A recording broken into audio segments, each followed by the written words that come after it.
So, Duet Night Abyss has just had its 1.3 live stream. I was busy with work, so I couldn't record, but I am here now, so let's go ahead and get started. This live stream, your mileage will definitely vary. To me, it definitely shows the game's true colors in a way, and shows why especially the EN community is so divided on the game. But anyway, I'll talk about that later. Let's just go over what we have learned today from the live stream. Here we go. So the first main thing is that the Huashu story is going to conclude with this upcoming story patch, and they even have a theme song. Acclaimed musician Tiger Who. I've never heard of this guy before, and that's largely due to the fact that I'm American. Never heard of this guy before, even though I do live in Asia. And apparently he's super popular, and he's got a song for Duet Night Abyss. A snippet of his song was played on the live stream, and it sounded pretty good to me. Also, the half anniversary is coming up. Duet Night Abyss has been around for 6 months, and we are going to get an anniversary mail, and we're going to get blessing mails from these characters. No one knows what this means. We're just going to have to find out when it happens. But we are going to get a login event. You get 10 premium pulls and 10 standard pulls. So look forward to that. We have new characters and weapons. First up on the first half is going to be Su Yi. She's looking to be a very popular character, so I think a lot of people are going to max her out. And next we have Camilla. I have been looking forward to this character for a long time, and finally she is going to be playable. Let's go. And we also have new weapons. Both of them are going to have guns as their SIGs. So for Su Yi, she has the shotgun, and for Camilla, she has the assault rifle. So just keep that in mind as you are doing theater. Also, we have these new ones as well. They are going in the weeklies, so nobody's going to use these unless they are absolutely cracked. Then people are probably going to try and farm them. Anyway, the secret letter rotation for Su Yi, Yale and Oliver will go to the letter shop, and Yuming is out of there and into the weeklies. And Fantasio will be finally coming to the shop.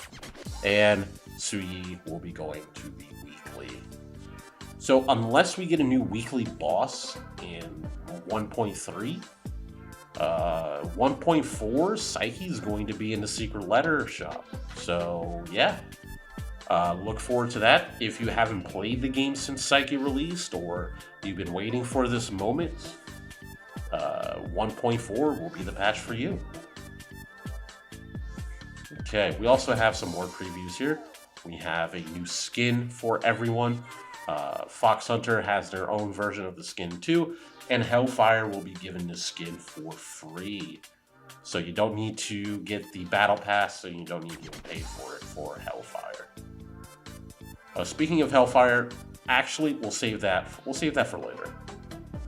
And of course we have the Su Yi limited skin. They went all in for her skin. You should see the showcase. It was absolutely crazy. Yeah, CN is going to love this character. This character might do better than Jilliu. Also, we have some skins for Fina and Rhythm. This is another like mini gacha thing where you need to pull their skins out of a pool of different things. So this is just another chance to get more limited edition skins. Fina never got a gacha skin, so I'm glad she's getting one. And Rhythm is interesting, but probably because she's so popular in game. I mean, she is one of the best farmers in the game, so it's only natural she gets something. So yeah, we also have the new areas. We're going to be going to these places in the 1.3 story, so they all look really great. The screenshots don't do them enough justice. They look a lot better than what the screenshots are implying. And some of the set pieces they showed off in the story too look pretty crazy. Let's see. We got a bunch of events. And the Washu Incense and Marvels will be getting updated. Apparently, this is going to be shorter than the 1.1 Incense and Marvels. So this isn't going to last as long. The 1.1 Incense and Marvels is still active right now. But that's because we didn't have a story patch in 1.2. So, but since we are getting a story patch now, they're going to update this. And since it's going to be shorter, that tells us that 1.4 is also going to have a story patch too. And we have a photo collection event. Bountiful Day is coming back, of course. And we're going to have another new event story. They previewed this on the live stream. It reminds me a lot of the Honami City event in Wuthering Waves. But that event is probably based off of another game or game mode in a retail game. So I guess instead of being like Wuthering Waves, it's whatever that original game is. I don't know what the original game is. And we have a commission event and another 7-day login, of course. And we have co-op exploration, Fox Hunter Summit, Remnant Special Collection. I don't know what this is. And we have a new permanent weekly challenge. It's going to share the same 3-day weekly lockout as Chase. So just keep that in mind. I think the new one that they're adding is a bit more solo oriented. I think that's what they said. I'm not entirely sure. But yeah, if you're tired of doing Chase, you'll have something new to do. Awesome. And that's pretty much the end here, but I want to talk about some extra stuff that they talked about, but didn't include here. One of the things concerns Hellfire and also Rebecca. They are both getting buffs. They're getting buffs in the form of Intron level 7. So I'm assuming that's what DNA is going to do with its character buffs. Just add more Introns and give them like unique abilities or some broken effects. I hope it's something interesting and not just like here you go, here's your pen stats going up by 40%. Have fun. I hope they are genuinely interesting buffs and not just the bog standard pen stats and that's it. But yeah, they are doing character buffs. That's very, very cool. Rebecca and Hellfire are just the start. And Rebecca didn't really need it, but Hellfire definitely needed some help. She is in the Secret Letter Clue shop now, and even at Intron 6, she's still not that great. So, also, we'll have buffed Hellfire in time for the Pyro Fox Hunter Summit. If Flora is Pyro as well, then we'll probably get Pyro Fox Hunter Summit in 1.4. Speaking of Flora, they did talk about this character during the Luno Bulletin. I've never heard of Flora before because I never played Duet Night Abyss's closed beta test. But apparently she was really popular and she's going to appear in 1.4. The fact that they're talking about her over Hilda probably means that Flora is going to get the gacha skin. So just keep that in mind. And they also mentioned a new story here as well, and some system updates.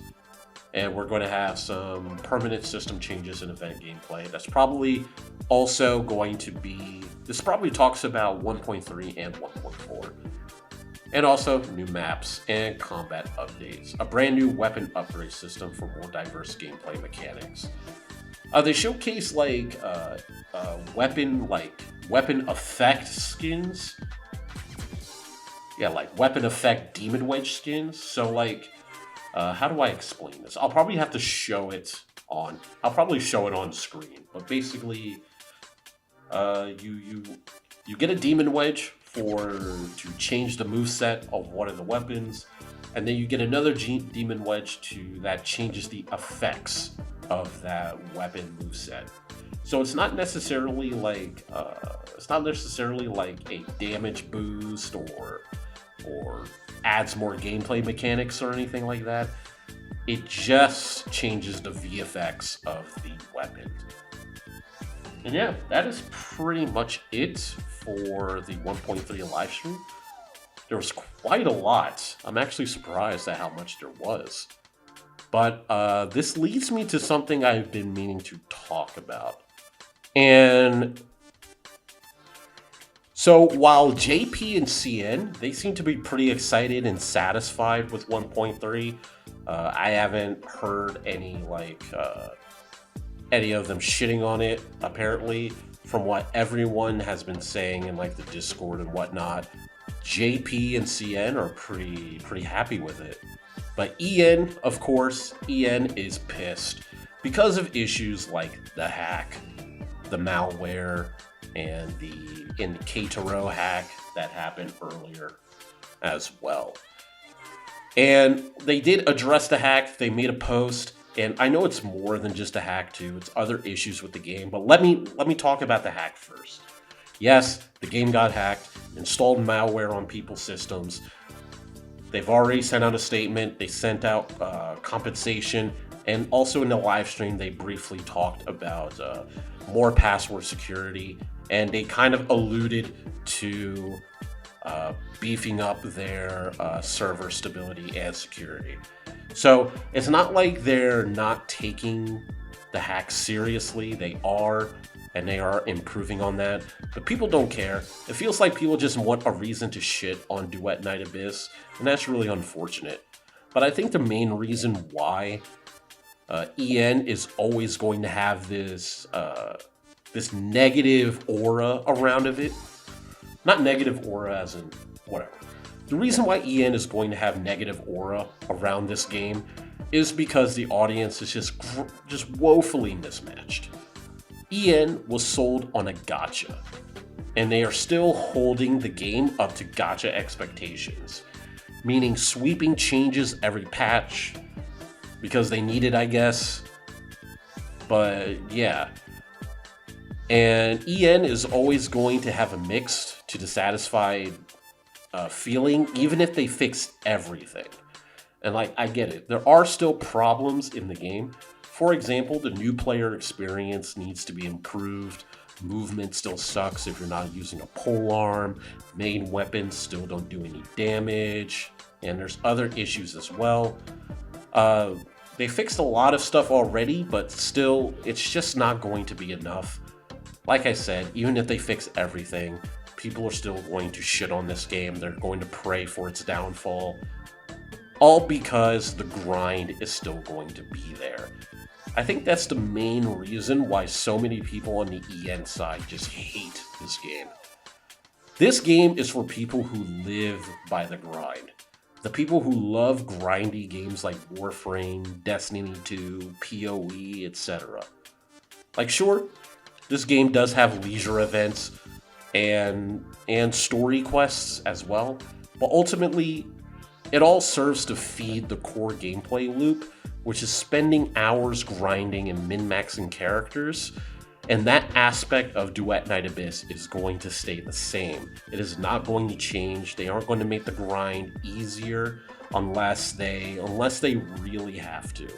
Like I said, they could find a way to make the grind easier for new players, like give the new players like starter packs or give them a bunch of different drop rate books. So they could do something in that regard. But when it comes to veteran players and especially this stage of the game's life, yeah, everyone lives and dies by the grind. So I don't think that's going to change anytime soon. And I get it. Other gacha games are grindy. You have to grind materials to level your characters up. You have to get their either their echoes and Wuthering Waves or the relics and artifacts and Genshin and Honkai Star Rail. You have to do all of that. I get it. I do. But the grind in games like Duet Night Abyss and in Warframe is on a completely different level compared to that. And especially when new characters are added, because sometimes you have like they're set already, and you could just level them up and they're good to go. But so far, at least with Duet Night Abyss, we don't have every set in the game just yet, so it's a lot harder to... It takes a lot more effort to get characters up to snuff. So anyway, with that being said, like I said, this live stream shows Duet Night Abyss's true colors. It shows that they aren't going to change their core identity. They're always going to be that grindy game that sells ridiculously expensive skins. And we can, the EN community can bitch and moan about it, but I don't think it's going to change anytime soon. If you don't want to pay for the skins, don't pay for them. If you don't want to engage in the grind, then don't engage with the grind. It's getting to the point where it's just that simple. So yeah, that's all I have to say about the live stream. It was a pretty decent live stream, pretty long. They should definitely try and trim it down.